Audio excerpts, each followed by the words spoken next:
niki pembahasan kita adalah oleh-oleh daripada Isra Mi'raj. Yang bawa dua kitab niki. Yang pertama dalam kitab Minhajul Muslim. Niki tentang salat adalah oleh-oleh daripada Isra Mi'raj. Tentang salat terbagi menjadi 14 materi. Sedangkan di dalam kitab Durratun Nasihin niki tentang bayan tariqis shalah, penjelasan tentang orang-orang yang meninggalkan salat. Pertama, sekarang kita bahas niki tentang rukun salat dan segala kaitan-kaitan dengan rukun salat. Bahkan di dalam kitab niki dengan syarat dengan 14 materi niki membahas tentang syarat. Nah, syarat niki kan tegawe seniman rukun. Syarat itu di luar daripada pelaksanaan inti. Nah, rukun niki di dalam tempatnya. Kemudian tentang orang-orang yang meninggalkan salat, itu ada dijelaskan sepotong ayat dalam surat Maryam. Senin sampai Jumat masalah niki jemaah sekalian yang ingin sepintas menunggu. Materi pertama dalam niki al-madatul ula bi hikamiha wa hikmatiha wa bayani fadliha. Materi pertama membahas tentang hukum salat, hikmah salat, fadilah salat. 3 poin ini menjadi hal yang sangat utama dalam pelaksanaan salat. Berembi-bayi terjadi gawe sembahyang lamun dita hukum salat. Maka yang pertama nih kita bahas tentang hukum salat. Hukum salat ini dijelaskan as-salatu faridatun minallahi ala kulli mu'minin idza amara Allah taala biha. Ya, iz amarallahu taala biha. Salat niki fardu yang datang dari Allah tiap-tiap dengan mukmin. Is karena amarallahu ta'ala biha fi ghairi ma ayatin min kitabi. Karena Allah memang sudah jelaskan tentang fardu salat niki bukan hanya dalam satu ayat. Satu di antaranya Fa'aqimus salata innas salata kanat 'alal mu'minina kitaban mawquta. Dirikanlah salat, sungguh salat itu adalah bagi orang beriman itu punya waktu yang telah ditentukan. Nah, kata aqimu dalam surat niki pelamar niki. Fa'aqimu as-salata. Dirikan oleh kalian semua orang beriman dalam pelaksanaan salat niki, ya. Tidak sekedar kita melihat secara syar'i, tapi juga dibahas dengan diperhatikan dengan hakiki. Maka ketika disebut tentang hakiki ini, di situ ada masalah yang membatalkan sholat secara zahir dan yang membatalkan sholat secara batin. Nah, lamun membatalkan sholat secara zahir niki ya keluar tidak terpenuhi rukun syaratnya, ada rukun yang tertinggal atau dia tidak tuntas bersuci zahir. Tetapi yang batin jarang dibahas. Yang membatalkan sholat secara batin itu adalah riya. Oleh karena itu Arab telu macam sembahyang saya terima, Arab telu macam sembahyang saya tolak. Telu macam sembahyang saya terima niki adalah pertama salat khosiun, orang yang mengerjakan salat niki dengan khusyuk. Kedua salat hafizun, salat yang dijaga zahiran wa batinan. Yang ketiga salat daimun, yang terus membimbing pelaku salat niki untuk zikir dan bertobat kepada Allah SWT. Niki saya terima niki. Temulai oleh yang pertama niki. Salat yang diterima niki adalah salat yang khusyuk. Nabi arti khusyuk. Khusyuk niki artinya sadar. Nabi arti sadari. Kenyekan senganjang sembahyang niki ndik tiang anjang lagu tiang tepenganjang. Ndik tiang ruku lagu tiang terukuan, ndik tiang sujud lagu tiang bersujudan, ndik tiang rokok lagu tiang rokok. Sadar atas saniki ia dengan khusyuk. Berarti gerak-gerik Allah Subhanahu wa taala dari awal sampai akhir. Niki ia surat terima niki. Sak kedua, salat yang diterima itu adalah salat hafizun. Nah, Hafizun niki itu bahas ada hafizun ala syariah, maka dia selalu menjaga 5 kali sehari semalam. Hafizun ala tariqah, maka dengan sholatnya selalu hatinya berzikir kepada Allah. Hafizun ala haqiqah, maka diri dan jiwanya selalu merasa dalam genggaman dan lindungan Allah SWT. Itu hafizu ala syariah wa hafizu ala tariqah wa hafizu ala haqiqah. Nah, ada yang menyebutnya lagi namanya hafizu ala ma'rifat, menjaga sholat secara ma'rifat dari syariatnya, dari tariqahnya, dari hakikatnya. Terus dia kemudian dia selalu menintrospeksi diri, selalu melihat dan menjaga diri daripada yang membuat dia lalai daripada mengingat Allah. Niki yang kedua. Nasihat kedelu keparan salat satu terima niki adalah salat daim. Makna daim niki kan langgeng, terus-terusan. Dengan salatnya dia akan satu daimu zahiran wa batinan. Daim niki daim secara zahir itu adalah salam kanan salam kiri, dia tunjukkan akhlakul karimah dalam kehidupan bergaul masyarakat. Daim sholatnya, daim dia dalam berakhlakul karimah dengan sholatnya. Itu daim zahiran. Nah, daim batinan, langgeng dia selalu berzikir dan mengingat Allah SWT. Ini sholat yang terima. Jadi sholat khasiun, sholat hafizun, hafizun ala syariah, wa hafizun ala tariqah, wa hafizun ala haqiqah, wa hafizun ala ma'rifah. Dan daim zahiran wa batinan. Nah, sebaliknya sholat yang ditolak, sholat yang ditolak itu adalah sholat yang dikerjakan dengan lalai, gaul ya semua yang lagu, tidak memberi bekas dalam diri, jiwa dan perilaku.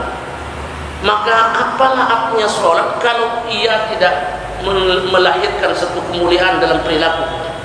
Nah, sholat yang dikerjakan tidak dengan khusyuk, maka itu pasti lawannya lalai.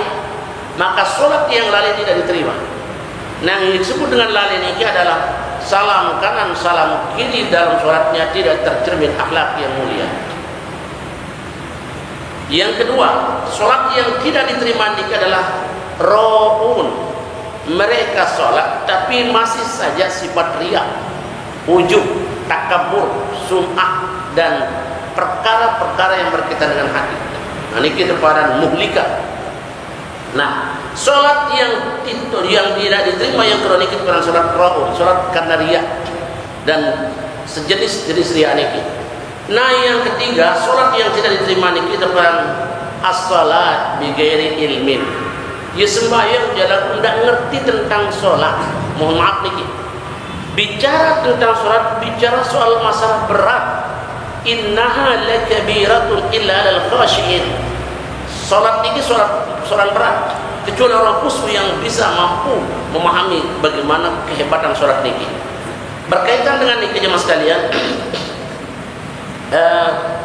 sholat seringkali disamakan disejajarkan bentuknya dengan kata ibadah. Padahal ibadah ini lebih luas daripada sholat, karena sholat itu khusus. Nah, antara sholat, lapas sholat dengan lapas ibadah ini sebenarnya dua-duanya adalah menuju bagaimana kita mendekatkan diri kepada Allah. Ada penjelasan ulama terkait tentang ibadah, maka disebutlah ada namanya ibadah mahdhah, ada ibadah ghair mahdhah. Tetapi di dalam sholat ada sholat fardu, ada sholat fardu, dan fardu dibagi dua, ada fardu ain, ada fardu kifayah.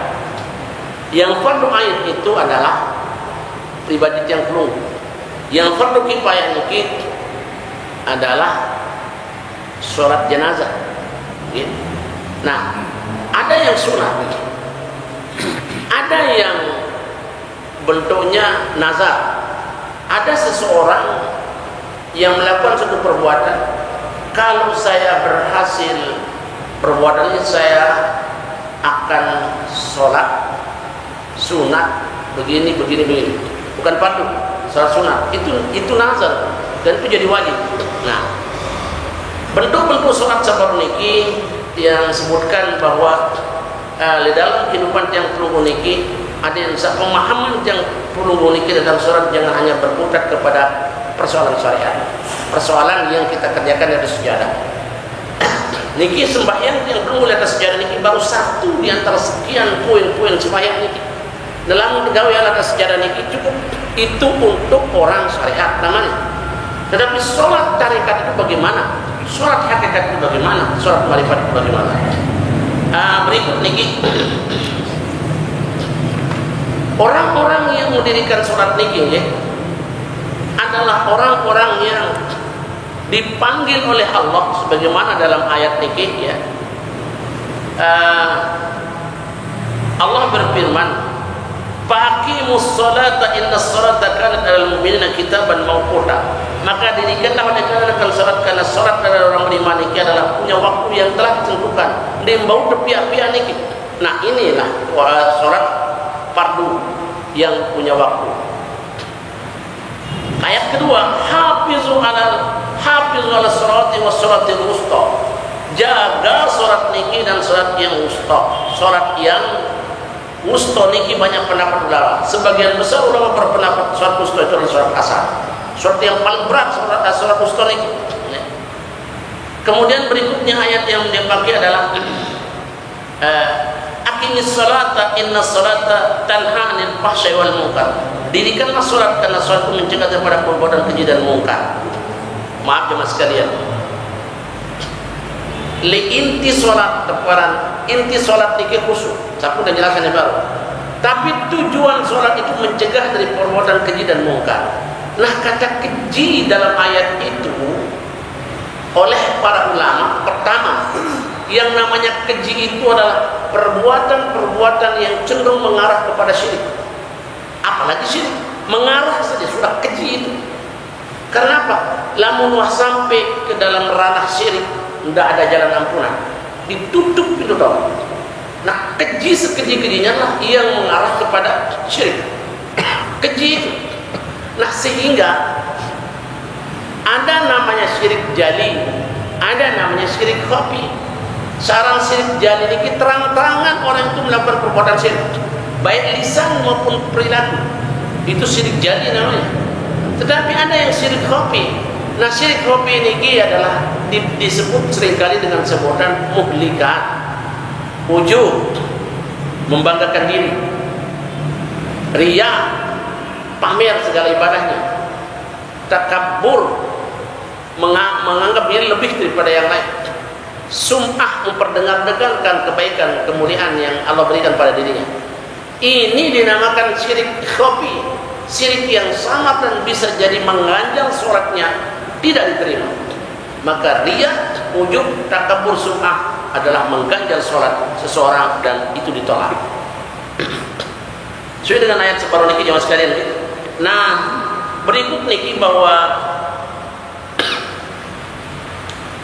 sholat yang dikerjakan 5 kali sehari semalam. Tadi malam di dalam ceramah dengan timur tidak sampai. Zuhur itu kenapa ditentukan sholat zuhur itu pada waktu tergelincir matahari? Ternyata itu adalah waktu-waktu yang rawan.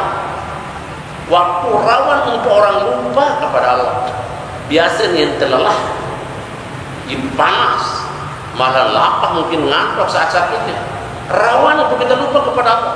Maka diwajibkan sholat pada waktu itu agar jangan kita lupa pada Allah pada waktu-waktu rawan itu. Kedua, asar. Kenapa ditentukan sholatnya waktu sholat asar jam sekian? Itu juga waktu rawan orang-orang lali kepada Allah. Maka begitu dia ada lali kepada Allah, dituntut dengan sholat agar tidak lupa kepada Allah. Maghrib juga waktu yang titik-titik waktu yang rawan juga. Murah kelolosan bil waktu sekedik, mudah kelimpangan, amu terbubah-bubah.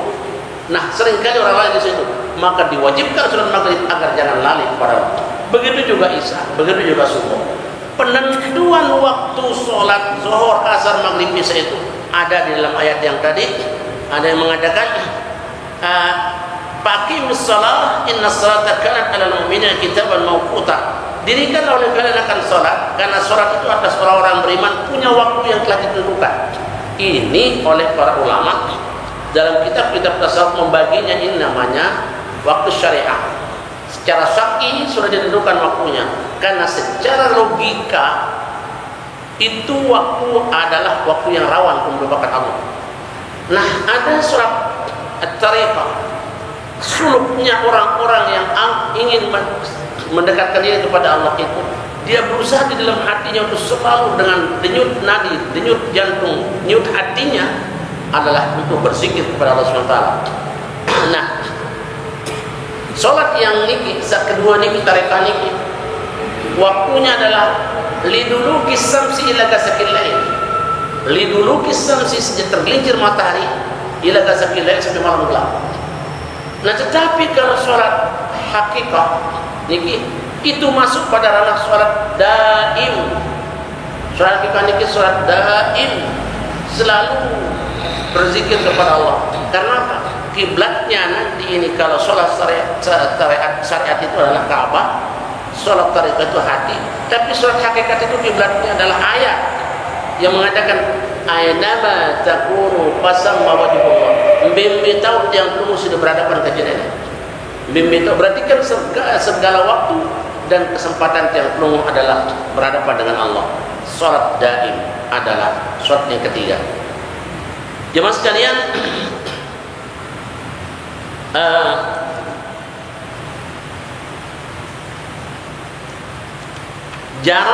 jarang terbahas ya, mohon maaf niki. Kitab niki memasukkannya ke dalam syarat. Andi dari ketuan sabiasa diketahukan rukun sembahyang. Jarang terbahas syarat untuk dengan sembahyang.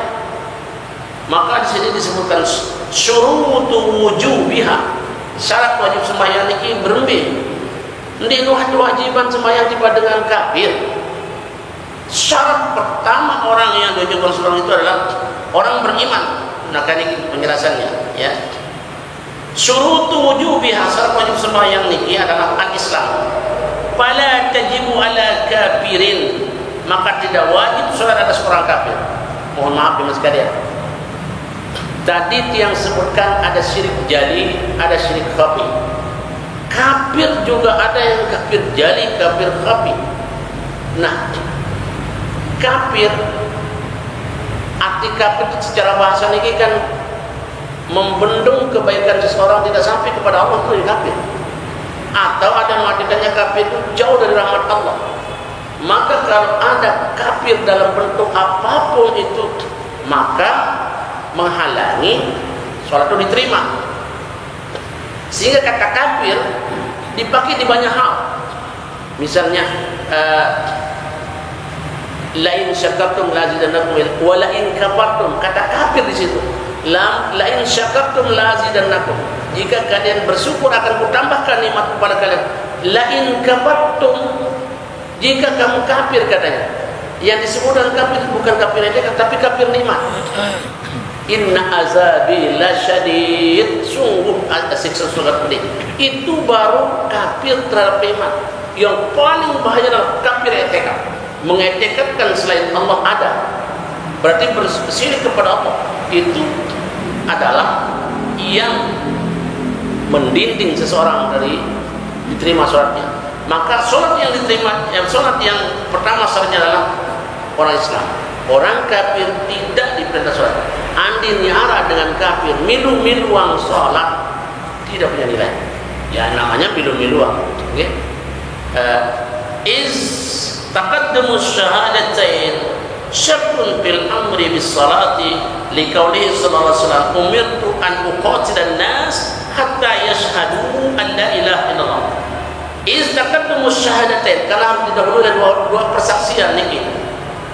Syartun fil amri bis salat, syarat seseorang diperintah salat itu adalah harus ucap asyhadu an la ilaha illallah wa asyhadu anna muhammadar rasulullah. Liqaulihi sallallahu alaihi wasallam, itu berdasarkan sabda Nabi sallallahu alaihi wasallam, umirtu an uqatilan nas. Ini bahasa Rasul nih. Aku diperintah oleh Allah untuk perangi manusia hatta yashhadu, sampai manusia-manusia itu bersaksi alla ilaha illallah, untuk mengucapkan bersaksi tidak Tuhan kecuali Allah, wa anna Muhammadar Rasulullah, dan bersaksi Muhammad itu utusan Allah. Setelah itu wa yuqimus shalah, mendirikan salat, wa yutuz zakat, menunaikan zakat. Nah, sampai niki nyawa soal nggih, marah niki. Ada hadis lain mengatakan man qala la ilaha illallah usima minni dima'uhu wa maluhu wa irduhu. Saya ucap 2 kalimat syahadat, atau saya mau ucap la ilaha illallah Muhammad Rasulullah, atau man qala la ilaha illallah saja, saya ucap la ilaha illallah, terjaga orang tersebut dari darahnya, tidak boleh diganggu, tidak boleh ditumpahkan darahnya, terjaga hartanya, tidak boleh diganggu, terjaga kehormatannya, tidak boleh dibagi.